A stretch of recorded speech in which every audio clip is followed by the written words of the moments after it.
Covishield का उत्पादन करने वाली कंपनी सीरम इंस्टीट्यूट को 3000 करोड़ रुपए और कोवैक्सीन का उत्पादन करने वाली कंपनी भारत बायोटेक को 1500 करोड़ रुपए का भुगतान केंद्र सरकार ने किया है ताकि देश में वैक्सीन की सप्लाई बाधित न हो।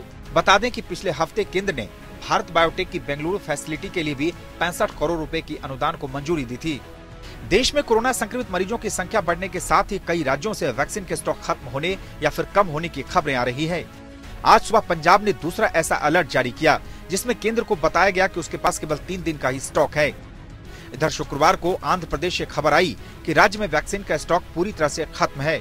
वहीं इस महीने की शुरुआत में महाराष्ट्र में वैक्सीन की कमी के चलते मुंबई और पुणे सहित 100 से अधिक टीकाकरण केंद्र मजबूरन बंद करने पड़े। हालांकि केंद्र सरकार ने पहले जोर देकर ये कहा था कि वैक्सीन के स्टॉक में कोई कमी नहीं है। सरकार ने वैक्सीन के लिए फंड ऐसे समय में दिया है जब 1 मई से 18 साल से अधिक उम्र के सभी लोगों को कोरोना के वैक्सीन लगाए जाने की घोषणा कर दी गई है। अब तक पहले चरण के तहत फ्रंट लाइन वर्कर्स और 60 साल से अधिक उम्र के लोगों को वैक्सीन देने की इजाजत दी गई थी। उसके बाद तीसरे चरण में 45 साल और उससे अधिक उम्र के लोगों को वैक्सीन लगाई जा रही है। जो यंग पॉपुलेशन है, यंगस्टर्स हैं, उनमें भी संक्रमण ज्यादा हो रहा है। ऐसी सूरत में लगातार लोग सरकार से इस बात के लिए गुहार कर रहे थे कि उन लोगों को भी वैक्सीन दी जाए जो खास तौर से घर के बाहर निकलते हैं। जब हमने रिक्वेस्ट की थी 45 साल के लिए, तब भी रिएक्शन थोड़ा आया था कि भाई ऐसा क्यों कर रहे हैं। हमने कहा रिक्वेस्ट है, सेंटर मान ले तो अच्छी बात है। 2-3 दिन 4 दिन बाद उन्होंने मान लिया था।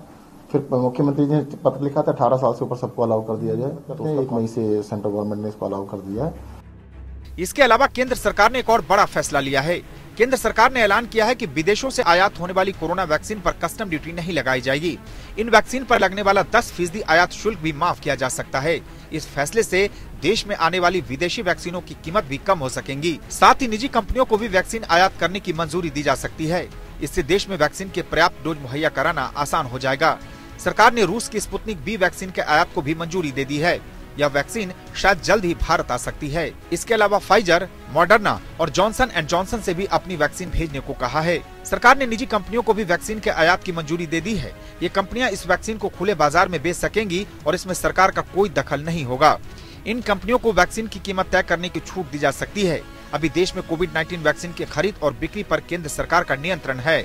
नेपाल और पाकिस्तान जैसे कई एशियाई देश वैक्सीन के आयात पर 10 से 20% का शुल्क लगाते हैं। इसके अलावा लैटिन अमेरिकी देश अर्जेंटीना और ब्राजील भी कोविड वैक्सीन के आयात पर 20% तक का आयात शुल्क वसूल रहे हैं। इस पर 10% सोशल वेलफेयर सरचार्ज और 5% IGST वसूला जाता है। Bureau report.